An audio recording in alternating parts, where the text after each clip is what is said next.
Good morning, students. Let us look at the session 32, and that is marginal costing session number 2. So, yesterday I have given information with regard to marginal cost and marginal costing. Today we will understand various concepts involved in marginal costing. Okay, the first concept is marginal cost. So let us understand what is marginal cost. So it is the amount of any given volume of output by which agri costs are changed if the volume of output is increased or decreased by 1 unit, or I can say that it is either increase or decrease in cost due to increase or decrease in production of one more unit. So it is increase in cost by production of an extra unit, or it is decrease of a cost by production of a one more unit. Now if you see marginal cost, it is equal to variable cost. Why? Because fixed cost will remain fixed at any level of output. Fixed cost will remain fixed at any level of output, but variable cost varies in direct proportion to output, so that our increase in cost by addition of an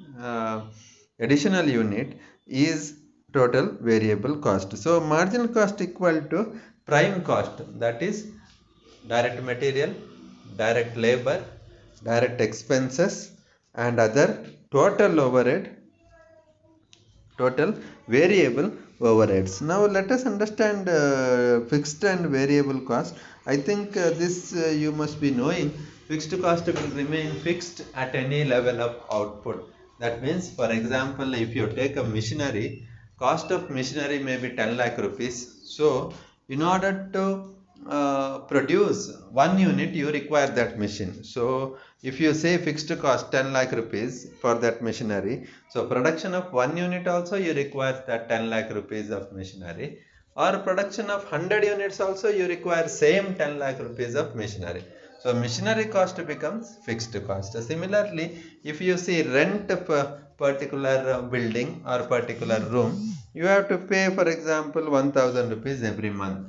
So you produce one unit, two unit, 1000 units in that room or building, you have to pay 1000 only. So that becomes fixed cost. Variable cost, as I said, cost which is directly proportionally variable to varies with the output. So one unit 10 rupees, two unit 20 rupees. For example, you use sugar cane to produce sugar.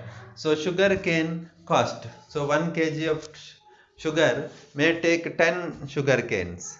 Okay, so 2 kgs of sugar, production of sugar may take 20 kgs of sugar cane. Okay, so like that it is variable cost. So third one is contribution, very important concept from the perspective of marginal costing. So difference between selling price and marginal cost, that is variable cost, is called contribution. So in other words, it is the excess of selling price over the variable cost. So sales minus variable cost is contribution. Contribution minus fixed cost becomes profit. It is a very famous formula of marginal costing, which you should remember. Sales minus variable cost is contribution, and contribution minus fixed cost is profit. So it is written like this: contribution. So advantages of contribution. So contribution is an important concept in marginal costing. Its advantage are: one is in fixing the selling price. Now company should fix the selling price for the product, correct? They may produce biscuits, or they may produce sandals, or they may produce anything, but they have to fix particular selling price, right?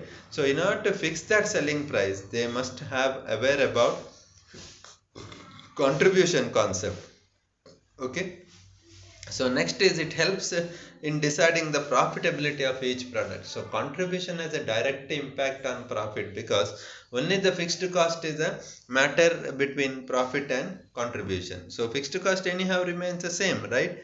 So profitability is directly related to contribution. So if there is increase of contribution, definitely there is increase of profitability. Next is it helps in deciding the break-even point. This particular concept which we are going to study in the next class, and break-even is nothing but a point where revenue is equal to cost, or there is no loss, no profit situation is called as break-even point, or the point from which company makes profit is called break even. So this point is very important for the company because they will be making profit only after the break even point.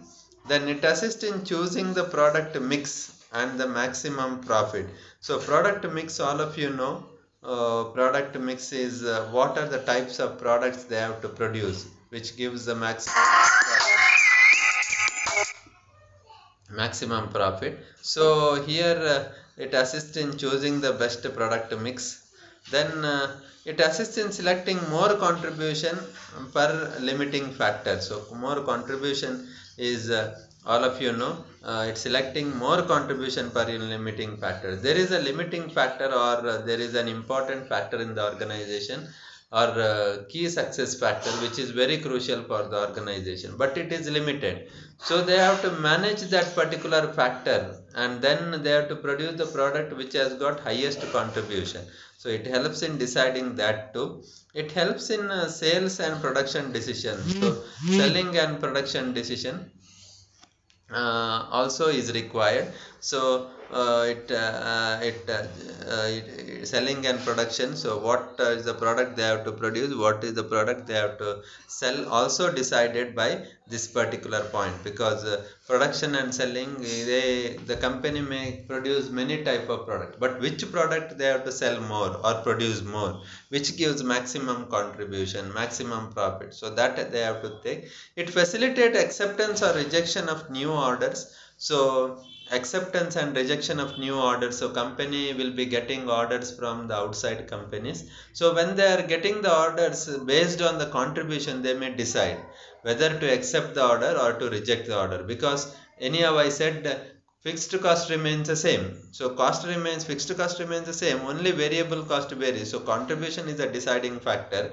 So based on contribution, they can decide about acceptance and rejection of new orders. Concept of profit volume ratio. Another concept which is related to contribution is PV ratio, or contribution sales ratio, or profit volume ratio. So this particular ratio is very crucial.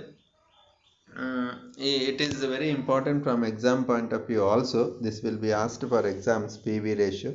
So PV ratio is nothing but contribution by sales. So contribution by sales is PV ratio. So there are two assumptions here. One is selling price remains constant at different levels of sales, and marginal cost per unit remains constant at different volumes of production. So marginal cost, all of you know, variable cost. So it remains constant per unit. Similarly, selling price also remains constant per unit. So it measures actually profitability of the products, processes, department. So to measure the profitability, we can use this particular formula. So a profit can be increased by improving the PV ratio. But how can we increase the PV profits? Now we increase the selling price per unit. So if the company wants to make more profit, they can identify their PV ratio, and then they can decide from there whether to increase the selling price or decrease the marginal cost, or increase the sales and decrease the marginal cost. So uses of this particular PV ratio. So PV ratio is used in determining the break-even point, which is very important. I told the point at which they have to make profit at any volume of sales. So what is the profit they have to earn at any volume of sales? Next, sales volume to earn a desired profit. So company may want to earn some 10 crores or 10 lakh rupees of profit this year. So they can decide about this through PV ratio. What is the sales they have to do to earn that 1 crore rupees or 10 lakh rupees. Then they also decide about the profitability of products and processes through this PV ratio. So PV ratio is very crucial, and PV ratio is contribution by sales. That's it. Contribution by sales into 100 is say PV ratio. So contribution per unit divided by sales per unit is PV ratio. So today's class we have understood different concepts related to marginal costing, One is PV ratio, break-even point, and marginal cost. So marginal cost is additional cost to the additional to the product, and PV ratio is a contribution to sales ratio, and break-even point is a point where there is no profit, no loss situation. Thank you.